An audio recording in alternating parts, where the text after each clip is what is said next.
menutupi. Jadi harus diklik dulu. Baik, kita mulai saja. Untuk materi hari ini kita akan membahas tentang menganalisis transaksi. Ya. Menganalisis transaksi itu yaitu menggunakan akun untuk mencatat transaksi. Ibu ceritakan dulu tentang output ya.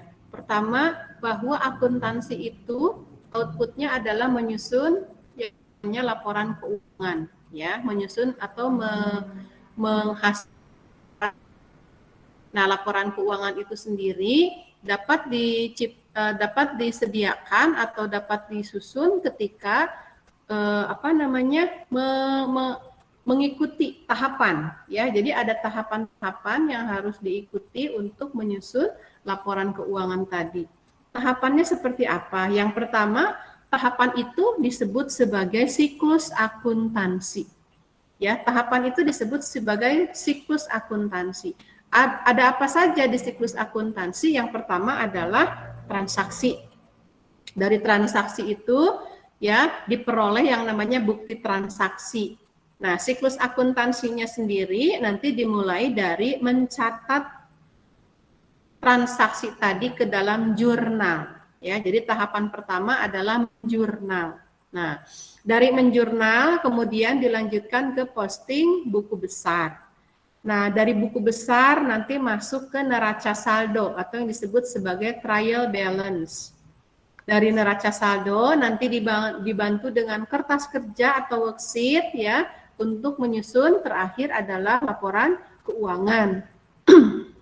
Nah, laporan keuangan sendiri ada 5.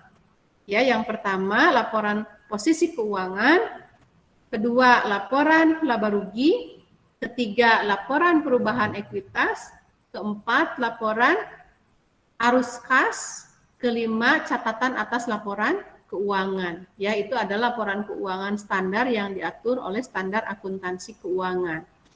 Nah, semua output itu begitu ya dimulai dengan proses menjurnal ya. Jadi tahapan pertama dalam menyusun laporan keuangan adalah menjurnal. Nah, minggu lalu Ibu sudah menjelaskan tentang persamaan akuntansi. Ya, jadi dalam menjurnal ini kalian harus memahami dulu 2 hal penting dalam akuntansi. Yang pertama adalah persamaan akuntansi. Ya, persamaan akuntansi itu yang mana, Bu? Yang rumusnya adalah aset sama dengan liabilitas ditambah ekuitas. Ya. Aset sama dengan liabilitas ditambah ekuitas. Nah, itu adalah persamaan akuntansi ya. Kenapa dikatakan sebagai persamaan akuntansi? Karena yang menemukannya juga dulu begitu ya, dia adalah seorang ahli matematika, makanya menggunakan istilah persamaan. Ya, jadi Luca Pacioli yang membukukan begitu ya, yang mempublikasikan tentang akuntansi itu adalah seorang pakar matematika. Nah, dari persamaan akuntansi tadi, kita ketahui ada 3 akun besar, yaitu aset, liabilitas, dan ekuitas.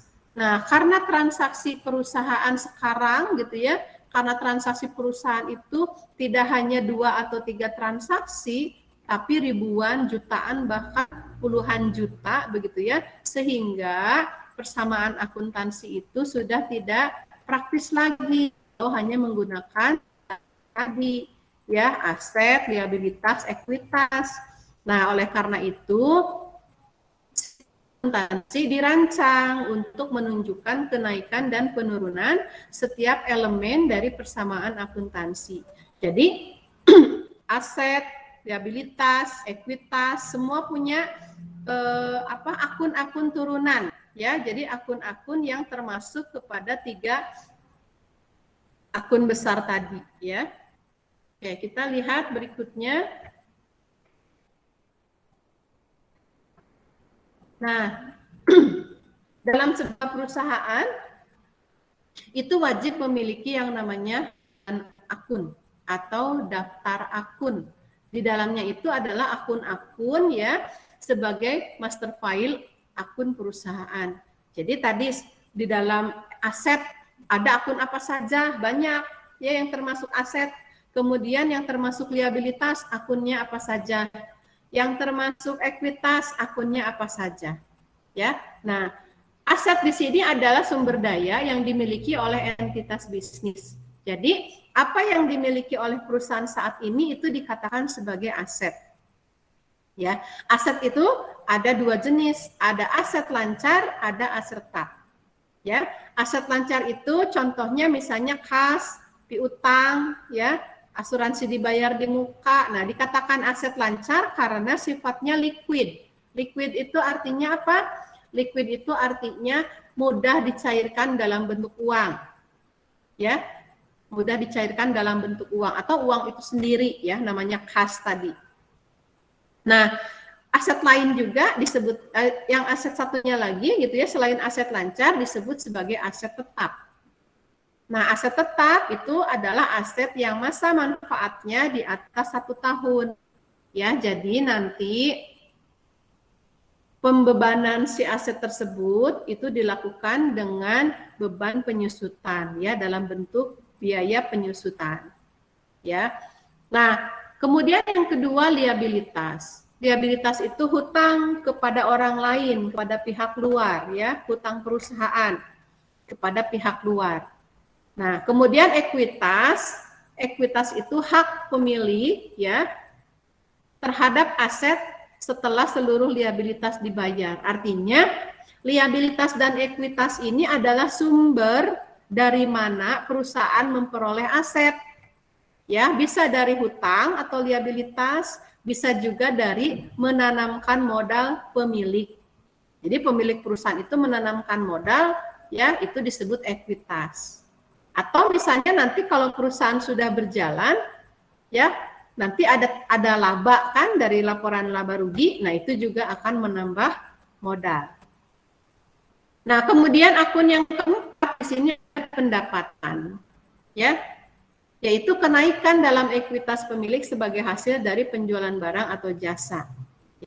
Nah, kemudian yang keenam di sini ada beban atau expenses ya, yaitu hasil dari penggunaan aset. Artinya pendapatan dan beban ini ya, pendapatan dan beban ini keduanya mempengaruhi ekuitas ya. Pendapatan dan beban itu mempengaruhi ekuitas.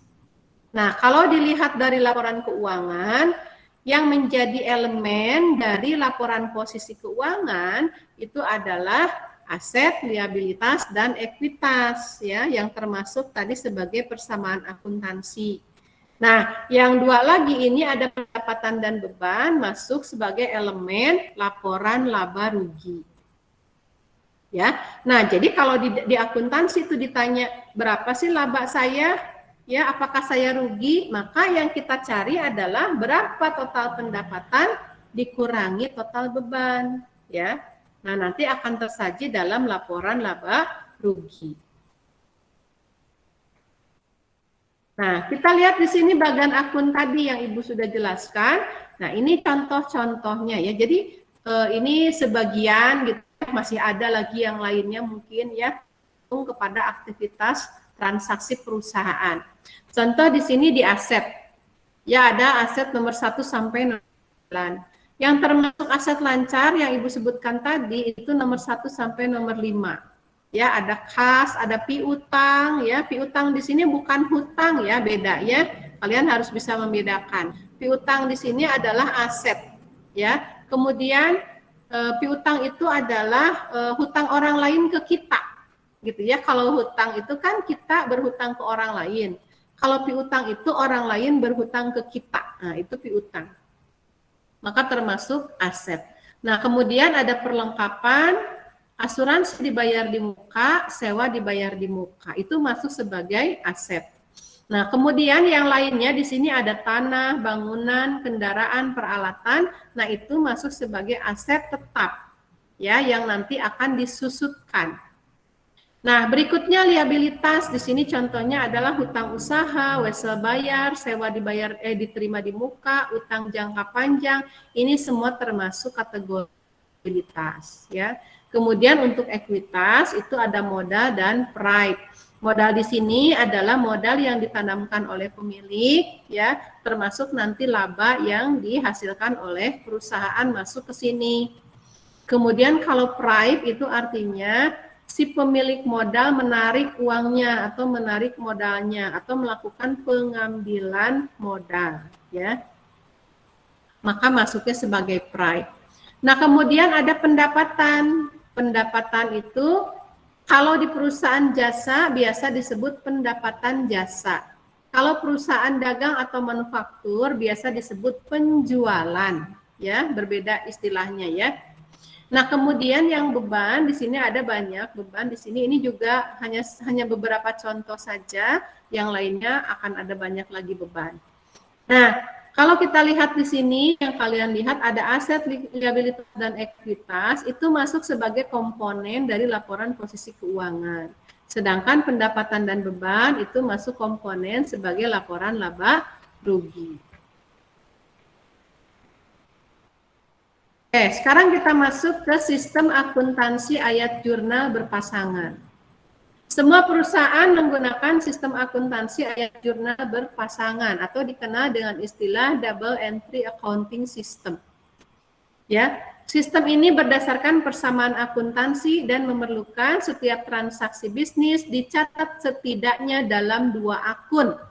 Ya, jadi ada 2 akun, ya. Pasti setiap transaksi itu minimal ada 2 akun.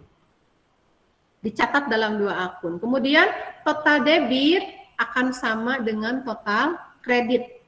Ya, jadi ini rumus-rumus ini yang harus kalian ingat. Sistem akuntansi ayat jurnal berpasangan juga memiliki aturan pendebitan dan pengkreditan atau yang disebut sebagai rules of debit and credit khusus untuk mencatat transaksi ke dalam akun. Oke, sekarang Ibu jelaskan dulu tentang aturan debit kreditnya. Nah, di sini tadi ya, jadi akun besarnya itu jangan lupa, urutannya pasti akan selalu seperti itu. Aset, liabilitas, ekuitas, pendapatan, beban. Aset, liabilitas, ekuitas, pendapatan, beban. Akan selalu berurutan seperti itu. Aset akan selalu di nomor 1, liabilitas nomor 2, ekuitas nomor 3, pendapatan nomor 4, beban nomor 5. Ya, secara umum pasti seperti itu. Nah, 1, 2, 3 nih aset, liabilitas, ekuitas itu adalah elemen dari laporan posisi keuangan. Jadi kalau Ibu tanya ada apa saja di laporan posisi keuangan, maka jawabannya berarti aset, liabilitas, ekuitas. Ya. Nah, itu. Kemudian bagaimana si masing-masing akun ini memiliki sifat? Ya, sifatnya seperti apa, Bu? Oh, aset itu bertambah di debit. Ya, itu sifatnya. Aset bertambah di debit. Tadi yang dikatakan sebelumnya rules of debit and credit, ya. Aset bertambah di debit dan aset berkurang di kredit. Jadi kalau misalnya ada aset apapun bertambah pasti posisinya di debit. Ya. Aset apapun bertambah posisinya di debit. Aset apapun berkurang posisinya akan di kredit. Ya. Nah, kemudian liabilitas ekuitas di sini ada sifatnya berbeda, bertolak belakang dengan aset. Liabilitas dan ekuitas itu bertambah di kredit. Ya, bertambah di kredit. Sedangkan berkurangnya di debit, ya. Jadi aset itu berbeda sifatnya dengan liabilitas dan ekuitas. Oke. Sekarang kita masuk ke akun yang ada di laporan laba rugi, yaitu pendapatan dan beban. Nah, pendapatan sifatnya sama dengan liabilitas dan ekuitas. Pendapatan itu bertambah di kredit dan berkurang di debit. Sedangkan beban itu dengan prive ini ya, sifatnya sama dengan aset, ya, bertambah di debit dan berkurang di kredit, ya. Nah, yang Ibu jelaskan ini terangkum dalam konsep namanya saldo normal. Ya, jadi ini rangkumannya nih, saldo normal ini. Ya, tadi Ibu katakan akunnya ada aset, liabilitas, ekuitas, pendapatan, beban. Ya, nah aset sama beban sama sifatnya, bertambah di debit, ini bertambah di debit ya, berkurang di kredit, ya. Kemudian saldo normalnya debit. Kemudian liabilitas ekuitas pendapatan bertambah di kredit, ya, berkurang di debit, saldo normalnya kredit. Bu, untuk apa sih saldo normal ini? Saldo normal ini untuk memperlihatkan nanti ketika kita memposisikan saldo, ya, apakah disimpan di kolom debit atau di kolom kredit. Maka kita simpan di kolom sesuai dengan saldo normal. Kalau aset dan beban disimpannya di sebelah debit, kalau liabilitas ekuitas pendapatan disimpannya di sebelah kredit. Nah, ini harus kalian hafal, ya, harus dihafal, ya. Kalau perlu dicatat di buku catatannya nih, ya.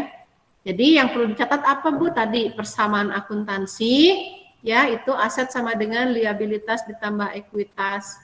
Kemudian saldo normal yang ini, ya. Berikutnya adalah, nah ini secara akun, ya, secara akun T penempatannya bisa kalian lihat. Ini ada liabilitas, ekuitas sama pendapatan sifatnya sama. Kemudian aset, right, dan beban itu sifatnya sama. Nah, untuk apa kita harus memahami saldo normal? Agar kita mampu mencatat di jurnal. Ya, jadi kalian akan mampu membuat jurnal kalau sudah paham saldo normalnya, harus ingat, ya. Oke, kita lihat di sini Ibu jelaskan contoh bagaimana mencatat transaksi ke dalam jurnal. Di sini ada beberapa transaksi, Ibu buatkan tabelnya ini masing-masing untuk masing-masing transaksi. Tapi kalau kalian nanti membuat jurnal, tabelnya cukup satu, ya, dipanjangin aja ke bawah gitu, ya. Tinggal nanti masukkan ke jurnalnya sesuai dengan transaksi. Oke, kita lihat di sini transaksi pertama, di sini harus ada tanggal, ya, tanggalnya tanggal berapa. Kristina menyetor 25 juta di rekening bank atas nama Solusinet. Artinya apa ini? Artinya bahwa Kristina itu adalah pemilik perusahaan yang bernama Solusinet. Kristina adalah pemilik. Jadi ketika dia menyetorkan uang ke rekening perusahaan, artinya Kristina menanamkan modal. Kalau Kristina sebagai pemilik menanamkan modal akan menyebabkan modal perusahaan bertambah, ya, kas bertambah di debit, ya, modal bertambah di kredit, ya. Nah, jadi ketika kita akan menjurnal, kalian harus memposisikan diri sebagai perusahaan, ya, kalian memposisikan diri sebagai perusahaan. Jadi di perusahaan itu dicatat seperti apa ketika terjadi pemilik perusahaan menanamkan modal, maka dicatatnya kas bertambah di debit dan modal bertambah di kredit. Ya. Oke. Nah, di sini Ibu jelaskan sedikit, ya, bisa kalian baca ulang nanti penjelasan tabelnya. Ibu akan langsung membahas ke masing-masing transaksi saja, ya. Nah, transaksi tanggal 5 di sini Solusinet membeli tanah. Berarti perusahaan membeli tanah seharga 20 juta tunai. Nah, kalau perusahaan membeli tanah artinya perusahaan jadi punya tanah. Kalau perusahaan jadi punya tanah artinya tanah bertambah. Ya. Perusahaan jadi memiliki tanah. Maka aset tanah bertambah. Kenapa? Karena tanah itu aset. Ya, maka aset tanah bertambah di mana? Di debit. Karena aset itu sifatnya bertambah di debit. Kemudian membayar tanah itu tunai. Maka ketika bicara tunai yang terpengaruh adalah kas. Kasnya jadi berkurang. Ya, karena kan mengeluarkan uang. Maka di sini tanah bertambah di debit, kas berkurang di kredit. Nah, seperti itu cara menjurnal. Ya. Oke, mudah-mudahan bisa dipahami. Ibu kasih contoh lain di sini, ya, kita bahas masing-masing transaksi. Tanggal 5, Solusinet membeli perlengkapan secara kredit. Nah, tadi membeli tanah secara tunai, sekarang membeli perlengkapan secara kredit. Nah, tanah dan perlengkapan sama-sama aset, ya, tapi cara belinya beda. Kalau tadi tunai, sekarang kredit. Maka yang ditulis di sini perlengkapan bertambah di debit, ya, hutang usaha bertambah di kredit. Nah, kalau tadi kan beli secara tunai, kas berkurang. Nah, kalau belinya secara kredit, hutang nambah, gitu ya. Karena kan kita punya kewajiban untuk membayar. Ya, oke, pelan-pelan. Kemudian ke transaksi berikutnya. Solusinet menerima honor. Menerima honor artinya menerima uang tunai sebesar 7.500.000. Ya, atas jasa. Ya, berarti kan perusahaan sudah memberikan jasa. Ya, berarti kas akan bertambah di debit, ya. Kemudian pendapatan bertambah di kredit, ya. Oke. Jadi kalau misalnya pelanggan membayar kepada perusahaan kita, artinya kita dapat uang tunai dan pendapatan kita juga sebenarnya bertambah. Tapi uangnya yang kita terima ya tetap 7.500.000. Tapi karena yang namanya menjurnal itu minimal harus 2 akun, ya, berarti kan yang masuk adalah kas dan pendapatan jasa. Oke, berikutnya telah muncul beberapa beban, ya. Ada upah, beban sewa, beban utilitas, beban lain-lain, ya. Nah, langsung saja si beban-beban itu kita masukkan ke debit. Kenapa? Karena sifat beban itu bertambah di debit. Tadi ya, kembali lagi ke saldo normal, bahwa beban bertambah di debit. Nah, karena membayar beban ini berarti artinya mengurangi kas. Kas berkurang di kredit. Dari mana, Bu? Ini 3.650.000 dari jumlah total di debitnya. Karena jumlahnya antara debit dan kredit harus sama. Oke, ya. Berikutnya masuk ke transaksi membayar kepada kreditor. Kreditor itu siapa? Yang meminjamkan uang ke kita, ya, yang ngasih pinjaman. Berarti kalau kita bayar, ya, membayar pinjaman kita, artinya pinjaman kita atau hutang kita jadi berkurang karena dibayar. Nah, kalau hutang berkurang, itu posisinya di debit, karena hutang usaha itu masuk kategori liabilitas. Nah, tadi di saldo normal, liabilitas bertambah di kredit, berkurang di debit. Maka masuk ke sini hutang usaha karena dia berkurang, tadi ya, karena kita sudah bayar, membuat hutang usaha berkurang, maka hutang usaha berkurang di debit. Kemudian kita membayarnya pakai apa? Pakai uang tunai. Maka kas juga berkurang di kredit, ya. Oke, nah kalian jangan pusing dengan istilah positif negatif, ya, berkurang bertambah. Kalau di sini berkurang bertambah aja, ya. Jadi di debit atau kredit. Bukan berarti kredit itu jadi berkurang, belum tentu, ya. Tergantung akunnya, ya. Kayak tadi hutang usaha berkurang, tapi kita simpannya di debit, kan? Karena sifat hutang, sifat liabilitas berkurangnya di debit. Begitu ya. Kas berkurangnya di kredit. Oke, transaksi berikutnya mencatat jumlah perlengkapan yang masih tersisa. Nah, kalau ini bicara sisa, ya, ini nilai sisa.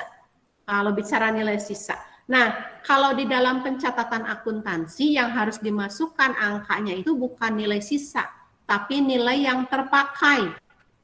Ya, nilai yang terpakai. Nah, tadi di transaksi sebelumnya, Solusinet membeli perlengkapan secara kredit 1.350.000.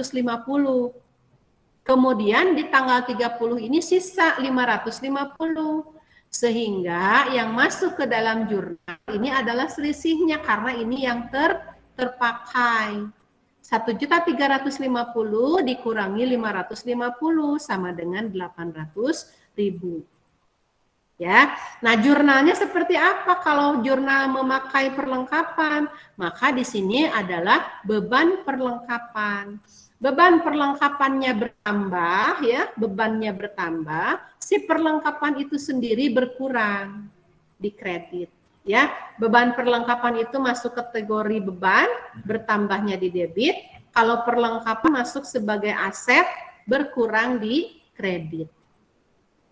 Oke, kita lanjut lagi ke transaksi berikutnya. Mudah-mudahan Ibu tidak terlalu cepat ya menjelaskannya. Oke, Kristina menarik uang tunai 2 juta. Menarik uang tunai, tadi Ibu katakan kalau pemilik modal menarik modalnya itu disebut sebagai pride. Ya, jadi jurnalnya pride bertambah di debit, kas berkurang di kredit, ya. Jadi kalau terjadi pride pasti di debit, begitu ya. Kas berkurang ya pasti di kredit. Jadi yang kalian tulis ke dalam jurnal itu dahulukan yang posisinya di debit. Selalu debit dulu ya, karena kan di sini debitnya duluan sebelum kredit. Kemudian yang akun yang tertulis di kredit biasanya agak menjorok ke dalam, tidak diratakan begitu ya nulisnya. Ya, untuk membedakan saja. Ya. Oke. Berikutnya mencatat transaksi di bulan Desember. Yang tadi di bulan November, ini di bulan Desember. Ya. Pertama adalah membayar premi asuransi. Biasanya kalau membayar asuransi itu kita bayar bulan ini untuk 1 tahun ke depan gitu ya. Jadi udah dibayar duluan tapi belum dinikmati. Ya. Masuk sebagai aset, yaitu asuransi dibayar di muka. Itu adalah aset. Jadi bertambah di debit. Kemudian untuk membayar itu menggunakan kas, maka kasnya berkurang di kredit. Ya. Nah, kemudian membayar sewa. Kalau membayar sewa artinya masuk sebagai beban sewa. Beban sewa bertambah di debit, kasnya berkurang di debit. Ya, jangan lupa beban-beban itu bertambah di debit. Ya.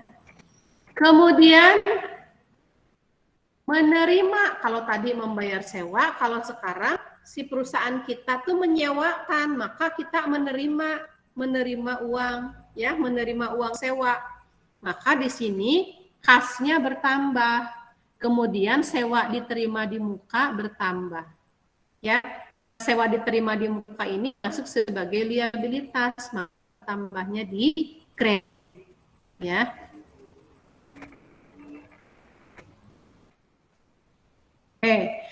Transaksi berikutnya, Sosinet membeli peralatan kantor secara kredit. Tadi Ibu sampaikan kalau membeli secara kredit, maka akun yang terlibat atau terpengaruh adalah hutang usaha. Ya, kalau secara tunai berarti kas, kalau secara kredit itu hutang usaha. Maka di sini peralatan kantor bertambah di debit, hutang usaha bertambah di kredit. Ya, bukan berkurang ya, nambah hutang karena belinya kredit ya. Oke. Kemudian Solusinet membayar 180.000 untuk pembayaran iklan baris. Nah, ini beban iklan. Kalau beban iklan sudah jelas bertambah di debit ya, karena dia beban. Kemudian kasnya berkurang di kredit. Nah, kemudian membayar hutang. Nah, ini juga menyebabkan hutang kita berkurang. Kalau hutang berkurang itu disimpannya di debit, ya. Kalau hutang berkurang. Kemudian kalau kas berkurang disimpannya di kredit. Jadi jangan sampai terbalik, begitu ya. Oke. Berikutnya Solusinet membayar resepsionis dan asisten paruh waktu. Ini artinya membayar upah, ya, membayar gaji. Berarti yang terjadi adalah beban upah pada kas, ya. Beban upah bertambah di debit, kas berkurang di kredit.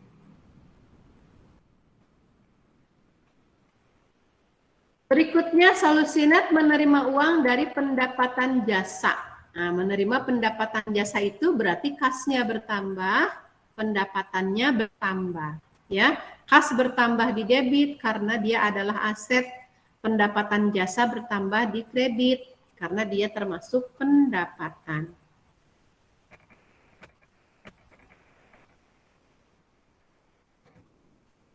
Oke, nah kalau tadi kan pendapatan diterima tunai, maka yang berpengaruh adalah kas, ya karena tunai. Nah kalau ini pendapatannya dicatat sebagai piutang. Piutang juga sama-sama aset seperti kas, ya, tapi bukan dibayar tunai sehingga jurnalnya piutang pada pendapatan jasa, ya.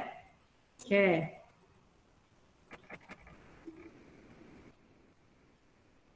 Kemudian membayar 900.000 hutang. Nah, ini berarti hutangnya berkurang 900.000 di debit, kasnya juga berkurang 900.000 di kredit, ya.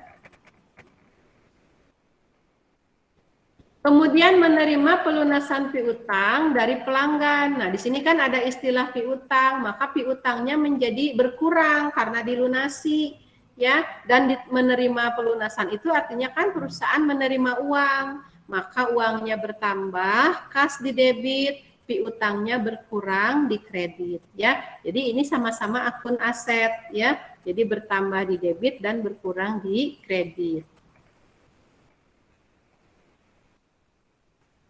Kemudian membayar untuk membeli perlengkapan, ya, maka perlengkapannya bertambah karena membayar artinya menggunakan uang tunai, maka kasnya berkurang, ya. Kemudian ini upah, ya, tadi sudah jurnalnya beban upah pada kas, tidak perlu Ibu jelaskan lagi. Kemudian, nah ini ada tagihan telepon, ya. Tagihan telepon ini biasanya oleh perusahaan dimasukkan ke dalam akun beban utilitas. Maka yang di jurnal beban utilitas pada kas, ya. Nah, sama seperti halnya dengan tagihan listrik, ya. Biasanya tagihan telepon, tagihan listrik, tagihan internet, air. Nah, itu dimasukkan ke dalam akun beban utilitas. Ya, beban utilitasnya bertambah, kasnya berkurang. Kemudian menerima pendapatan, berarti mempengaruhi kas. Kas bertambah, pendapatan bertambah. Kas bertambah di debit, pendapatan bertambah di kredit, ya. Nah, kemudian pendapatan diterima yang dicatat pada piutang. Nah, ini bukan pada kas, ya, ada keterangannya dicatat pada piutang, maka yang terpengaruh adalah piutang. Piutang bertambah di debit, pendapatan bertambah di kredit, ya. Oke, nah ini transaksi terakhir di bulan Desember, Christina menarik uang. Ya, menarik uang tadi adalah pride sehingga jurnalnya pride bertambah di debit, kas berkurang di kredit, ya. Oke. Nah, itu adalah contoh bagaimana nanti kalian menjurnal. Ya, jadi dari transaksi diidentifikasi dua akun yang terlibat apa. Dua akun yang terpengaruh apa dari transaksi tadi. Ya, baru bisa kita catat. Ya, yang di debitnya apa, yang di kreditnya apa. Ya, belum tentu di debit bertambah, di kredit berkurang, belum tentu. Bisa jadi di debit bertambah, di kredit bertambah juga, begitu ya. Nah, yang penting kalian harus memahami tadi tabel saldo normal yang sudah Ibu jelaskan di awal. Ya, jadi kalau yang namanya yang dia adalah termasuk aset, aset apapun, beban apapun, kalau bertambah disimpannya di debit. Kalau liabilitas, ekuitas, kemudian apa tadi, pendapatan, ya, apapun namanya, ya, pasti bertambahnya di kredit, gitu ya. Nah, tadi di awal Ibu sudah jelaskan tentang siklus akuntansi. Pertama dari jurnal, buku besar, baru ke neraca saldo, kemudian buku kertas kerja dan laporan keuangan. Nah, di neraca saldo ini tahapan ketiga, ya, dari jurnal, buku besar, neraca saldo. Di neraca saldo biasanya kita baru ketahuan kalau misalnya ada kesalahan pencatatan. Ya, bisa salah nulis angka, bisa kurang angka, bisa kebalik angka, macam-macam ya. Nah, ketika kita buatkan neraca saldo, misalnya hasilnya jadi tidak balance antara debit dan kredit, tidak sama ya, maka kesalahan itu bisa terjadi. Contoh misalnya, nah di debitnya 20.640, tapi di kreditnya 20.236. Nah, ada selisih 404. Nah, 404 ini bisa disebabkan karena kita belum atau tertinggal misalnya mencatat transaksi, atau misalnya ada angka yang belum dimasukkan ke salah satu sisi. Ya, apakah itu ke debit atau ke kredit. Atau bisa juga terjadi yang namanya transposisi, yaitu salah nulis, harusnya 542 jadi 452 gitu ya. Atau misalnya ada angka yang hilang, harusnya ditulis 100 miliar jadi 10 miliar ya. Itu akan menyebabkan selisih saldo antara debit dan kredit. Ya, jadi debit dan kredit itu harus selalu sama dari awal jumlahnya ya. Oke, kemudian ada juga yang tidak mempengaruhi trial balance ya. Kenapa bisa dikatakan salah? Misalnya salah dalam akun yang digunakan. Ya, akun yang digunakannya salah, hasilnya tetap balance angkanya, tapi akunnya jadi beda gitu ya. Nah, itu juga bisa menjadi sebuah kesalahan ya, walaupun tidak mempengaruhi angka gitu ya, tapi tetap harus diperbaiki. Nah, ini contoh kalau sampai terjadi kesalahan. Misal, kan kalau kita menulis pakai pensil itu mudah dihapus ya, mudah dihapus kan kalau pakai pensil.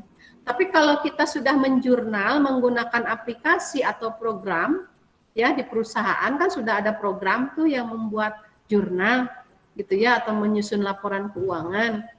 Nah, karena sudah terlanjur menjurnal, maka harus diperbaiki. Caranya seperti apa? Nah, kita lihat di sini, membeli peralatan kantor secara kredit. Nah, jurnal yang seharusnya kan peralatan kantor pada hutang usaha. Kan karena membeli peralatan secara kredit. Maka jurnal yang benarnya adalah peralatan kantor pada hutang usaha. Tapi misalnya si karyawan tersebut salah mencatat, dia malah nulis habis pakai pada hutang usaha. Nah, ini artinya apa? Ini artinya bahan habis pakainya bertambah, hutang usaha bertambah. Sedangkan kenyataannya kan tidak menambah bahan habis pakai, tapi yang bertambah adalah peralatan kantor. Maka di sini tulis jurnal salahnya, kemudian tulis jurnal yang benarnya. Di sini kita bisa lihat jurnal ini yang sisi kreditnya sama. Jadi kalau yang kredit nggak usah diperbaiki juga nggak apa-apa. Tapi yang debit yang salahnya nih, yang bahan habis pakai dengan peralatan kantor. Maka untuk mengoreksinya kita tinggal balik yang debitnya. Jadi jurnal koreksinya peralatan kantor pada bahan habis pakai. Nah, cara kedua kalau digunakan ketika si akun yang ada di posisi kredit sama ya. Akun yang ada di posisi kredit sama. Oke. Nah, kemudian yang kedua di sini akunnya beda banget dua-duanya ya. Misalnya beban utilitas dibayar tunai, berarti kan harusnya beban utilitas pada kas. Tapi di sini ditulisnya beban lain-lain pada hutang usaha. Nah, itu kan beda ya, beda banget. Nggak ada yang samanya dengan yang benarnya. Dengan jurnal yang benarnya beda banget. Maka beban lain-lain pada hutang usaha ini dibalik. Jadi hutang usaha pada beban lain-lain. Dibalik dulu. Apa fungsinya dibalik? Yaitu untuk menolkan nilai ini. Asalnya beban lain-lain bertambah, dibalik. Jadi beban lain-lain berkurang, makanya jadi 0. Ya, asalnya di sini kan bertambah, kemudian dibalik nih jadi kredit, makanya kan kalau ini ditambah ini dikurang artinya kan saldonya jadi 0. Nah, kemudian untuk hutang usaha di sini asalnya bertambah, dibalik jadi ke debit kan, jadi posisi debit, maka jadi 0 juga. Jadi seolah-olah membalik jurnal ini menjadi mengenolkan jurnal yang sudah tercatat sebelumnya, gitu ya, mengenolkan jurnal yang sudah tercatat sebelumnya. Karena ini sudah dibalik, sudah menjadi 0 angkanya, baru kita tulis jurnal yang benernya apa. Gitu ya, mudah-mudahan bisa dipahami. Kalau misalnya ada yang tidak dipahami, boleh nanti ditanyakan. Oke, untuk penjelasan materi, Ibu cukupkan sampai sini. Nah, kalau ada yang mau bertanya di Gmeet boleh, atau nanti pertanyaan mau di WA Group saja silakan ya. Mungkin sebelumnya Ibu tawarkan di sini ada yang mau bertanya apa tidak?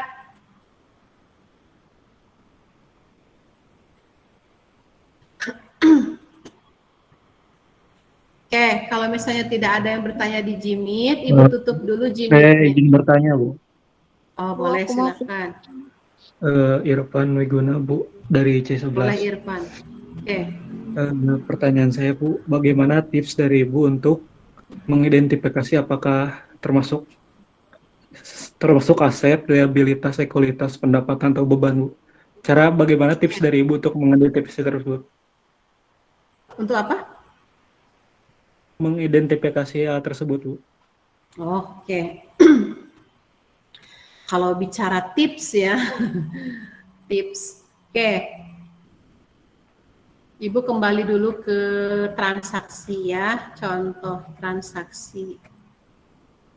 Nah, biasanya gitu ya, biasanya ketika kita mengidentifikasi akun apa yang terlibat, itu ada tertulis di dalam transaksinya sendiri ya. Contoh misalnya nih, pendapatan diterima yang dicatat pada piutang untuk setengah bulan kedua Desember adalah 1.100.000. Nah, di sini ya, yang bisa kita identifikasi akunnya itu sudah terlihat ada 2. Pertama pendapatan, yang kedua piutang. Ya. Nah, yang perlu kalian ingat itu adalah 5 akun besar yang Ibu sampaikan di awal tadi. Ada aset, liabilitas, ekuitas, pendapatan, beban. Nah, yang namanya pendapatan ini berarti masuk ke akun pendapatan yang nomor 4. Ya, berarti artinya kalau pendapatan itu akan bertambah di kredit. Nah, kemudian untuk yang kedua di sini piutang. Piutang itu adalah aset. Ya, aset itu bertambah di debit. Nah, sekarang dari mana kita tahu kalau piutang adalah aset? Ya, dari mana taunya? Dari membaca. Ya, dari membaca, atau sekarang memudah tinggal lihat di cari di Google ya. Aset piutang termasuk apa gitu kan? Piutang termasuk kategori apa? Atau tadi Ibu udah kasih petunjuk di bagian akun ya, yang termasuk aset apa saja di situ ada ya. Kalau bisa dihafal lebih baik ya. Misalnya tiba-tiba saya menemukan perusahaan membeli mesin secara tunai. Oh, mesin itu apa ya? Mesin itu aset gitu kan? Atau apa? Atau liabilitas, atau ekuitas, atau pendapatan, atau beban. Kayaknya modal deh, kayaknya ekuitas deh. Nah, lihat di ekuitas itu kan cuman ada 2, yaitu modal dan price saja. Ya, oh berarti bukan ekuitas dong. Maka mesin itu apa? Oh, mesin itu ternyata aset tetap. Maka mesin itu dikategorikan aset sehingga di jurnalnya mesin pada kas. Kalau misalnya membayarnya, belinya secara tunai. Nah gitu, jadi kalian harus bisa mengidentifikasi masuk kemana dari kelima akun besar tadi. Ya, atau misalnya tadi pengen cepetnya tanya di kelas di Google ya, di Google. Piutang itu termasuk apa? Wesel bayar itu termasuk apa? Wesel tagih itu termasuk apa? Nah, itu ya. Nah, itu bagaimana kalian bisa lebih cepat untuk mengidentifikasi. Ya, contoh misalnya di sini ada apa di sini pendapatan. Nah, ini tagihan listrik. Nah, tagihan listrik itu berarti listrik itu berarti harus dibayar. Kalau harus dibayar buat perusahaan itu menjadi beban. Tagihan listrik itu kategorinya beban. Nah, seperti itu ya. Sebenarnya bisa secara logika sih untuk diidentifikasi ya. Nah, seperti itu, Kang.